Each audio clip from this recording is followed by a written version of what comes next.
그래서 내가 아뢰었다.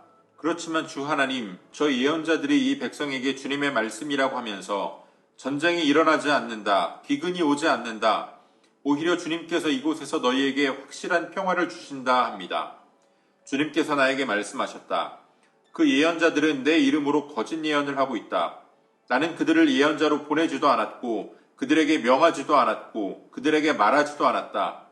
그들이 이 백성에게 예언하는 것은 거짓된 환상과 허황된 점괘와 그들의 마음에서 꾸며낸 거짓말이다. 주님께서 그 예언자들을 두고 이렇게 말씀하신다. 그들은 내가 보내지도 않았는데 내 이름으로 거짓 예언을 하였다. 이 땅에는 전쟁과 기근이 없을 것이다 하고 말한 예언자들은 전쟁과 기근으로 죽을 것이다. 그 예언을 들으니 백성도 기근과 전쟁에 시달리다가 죽어서 예루살렘 거리에 내던져질 것이며 그들을 묻어줄 사람이 아무도 없을 것이다. 그들뿐만 아니라 그들의 아내들과 아들, 딸들도 그와 같이 될 것이니 이것은 내가 그들 위에 재앙을 퍼부을 것이기 때문이다. 너는 이제 그들에게 이렇게 전하여라. 내 눈에서 밤낮 하염없이 눈물이 흘러내릴 것이다. 처녀딸, 내 사랑스러운 백성이 참혹하게 얻어맞아 죽을 지경에 이르렀기 때문이다. 들녘으로 나가보면 거기에는 칼에 찔려 죽은 사람들이 있고 도성으로 들어가 보면 거기에는 기근으로 고통받는 사람들 뿐이다. 그렇다. 예언자도 제사장도 어찌할 바를 모르는 채로 온 나라를 헤맬 뿐이다. 주님은 유다를 완전히 내버리셨습니까? 아니면 주님께서 진정으로 시온을 미워하십니까? 어찌하여 주님께서는 우리가 낳지도 못하게 이렇게 심하게 치셨습니까? 우리가 기다린 것은 평화였습니다. 그런데 좋은 일이라고는 하나도 없습니다. 우리는 이 상처가 낫기만을 기다렸는데 오히려 무서운 일만 당하고 있습니다. 주님, 우리는 우리의 사악함과 우리 조상의 죄악을 인정합니다. 우리는 주님께 죄를 지었습니다. 그러나 주님의 이름을 생각하셔서라도 우리를 박대하지 마시고 주님의 영광스러운 보좌가 욕되지 않게 하여 주십시오. 주님께서 우리와 맺은 언약을 기억하시고 그 언약을 깨뜨리지 말아 주십시오. 이방 사람이 섬기는 허황된 우상들 가운데 비를 내리는 신들이 있습니까? 하늘인들 스스로 소나기를 내려줄 수가 있습니까? 주 우리의 하나님, 그런 분은 바로 주님이 아니십니까? 그러므로 우리는 오직 주님께만 희망을 걸고 있습니다. 주님께서 이 모든 것을 지으셨기 때문입니다. 아멘. 8월 4일 금요일 오늘의 매일 성경 본문 말씀은 예레미야 14장 13절로 22절까지의 말씀입니다. 하나님께서 예레미야에게 이 백성들을 위하여 간구하지 말라고 말씀하셨습니다. 그들에게 심판이 있을 것을 말씀하셨습니다. 오직 그것만이 예레미야가 유다 백성들에게 선포해야 할 하나님의 말씀이었습니다. 그런데 문제가 있었습니다. 백성들은 예레미야의 말이 아니라 거짓 예언자들, 거짓 선지자들의 말에 귀를 기울이고 있었다는 겁니다.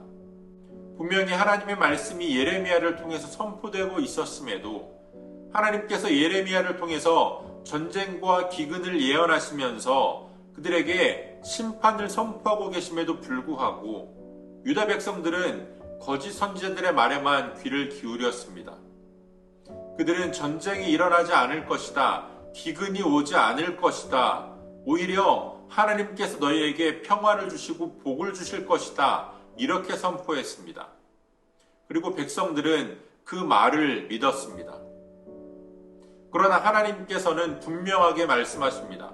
그들은 나의 예언자가 아니다. 내가 그들을 보낸 적도 없다. 오히려 그렇게 선언하는 그들이야말로 전쟁과 기근으로 죽게 될 것이다 라고 말씀합니다.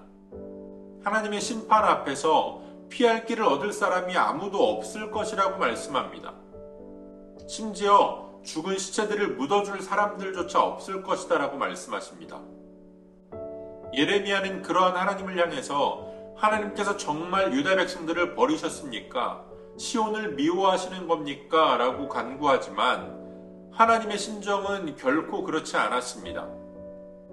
여전히 하나님의 백성인 하나님 앞에 처녀딸과 같은 유다 백성들로 인하여서 그들의 징계받는 모습을 보시며 하나님은 눈물이 마르지 않는다라고 말씀하십니다. 그러한 하나님을 향해서 하나님께서 이스라엘 백성들에게 주신 언약까지 언급하면서 예레미야는 하나님께서 그들에게 은혜 베풀어 주시기를 간구합니다. 하나님의 이름을 위하여, 비록 그들이 또 그들의 조상들이 범죄했을지라도 하나님의 이름을 위하여서 이들을 지켜주십시오라고 간구합니다.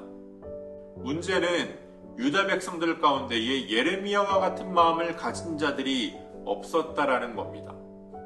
거짓 선지자들을 분별하고 하나님의 말씀에 귀를 기울이는 사람이 아무도 없었습니다.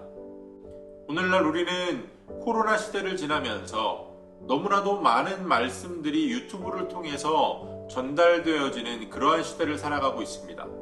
말씀뿐만 아니라 다양한 뉴스들이, 또 다양한 이 땅의 소식들이 여러 가지 SNS를 통해서 퍼져나가고 있습니다.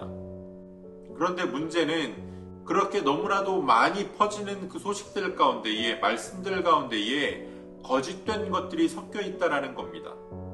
오늘 우리는 영적으로 깨어 있어야 합니다. 우리가 이렇게 함께 날마다 묵상하는 말씀들이 우리들 안에 차곡차곡 쌓여서 말씀으로 가짜와 진짜를 구별할 수 있는 그러한 성숙한 신앙을 가져야 합니다.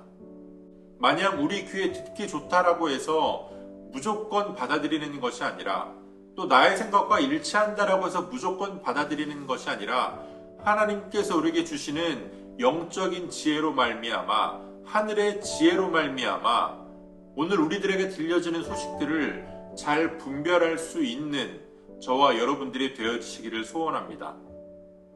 오늘도 우리에게 주신 본문의 말씀을 몇 차례 더 읽으시면서 여러분들에게 개별적으로 깨닫게 하시는 하나님의 말씀을 묵상하시고 각자의 기도로 오늘의 묵상을 마치겠습니다.